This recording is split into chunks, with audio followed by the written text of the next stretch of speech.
This is the Brewer Science CEE 200FX spin coater. I have it off right now. The handle for the lid is here. When it's off, can't open the lid. You have to turn it on.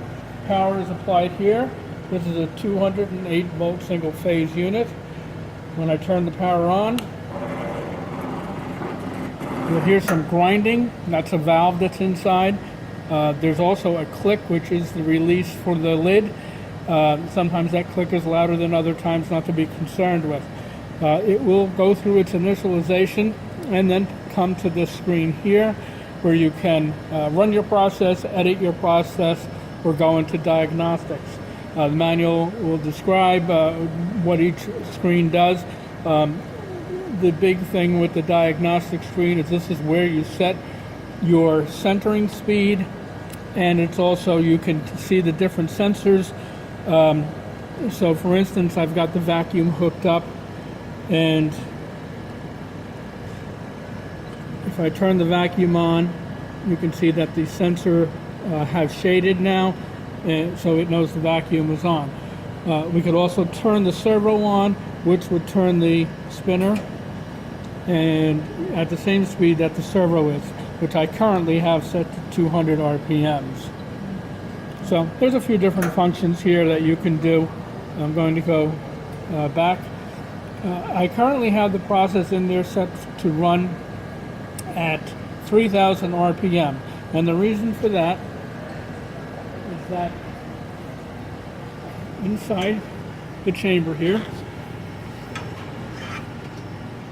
the chuck that is here is a 6x6 wafer chuck, and vacuum is in sensor. I put this film on to trick it into knowing that their vacuum is present. If I were to take that off, it would not spin. So that's all set there, ready to go.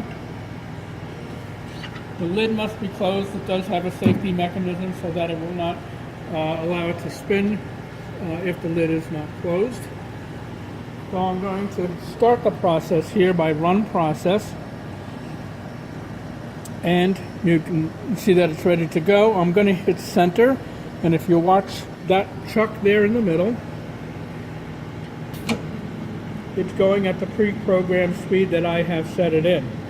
Now I'm going to hit that same key that was on the display.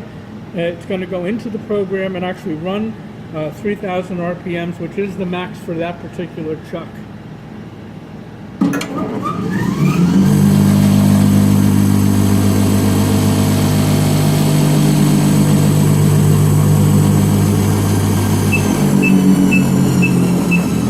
Process has completed.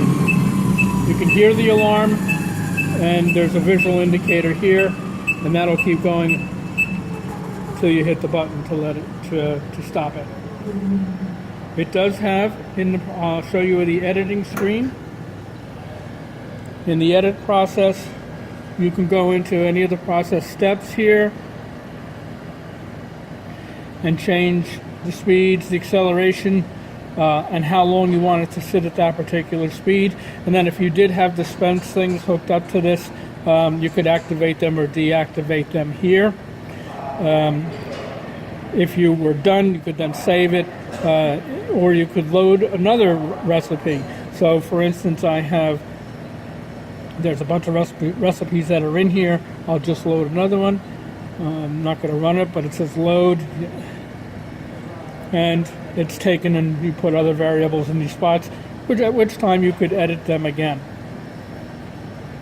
And then you just hit save or whatever you want to do, and then run process. When you go to run, it would, if I had loaded it and saved it, it would have the name of that process right here.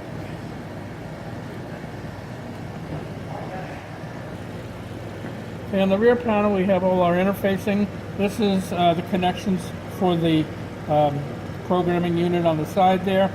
Our power comes in here, again 208 volt single phase. We have our nitrogen here, and that's 45 to 55 psi, and our vacuum is here. It requires, but does not come with a vacuum source.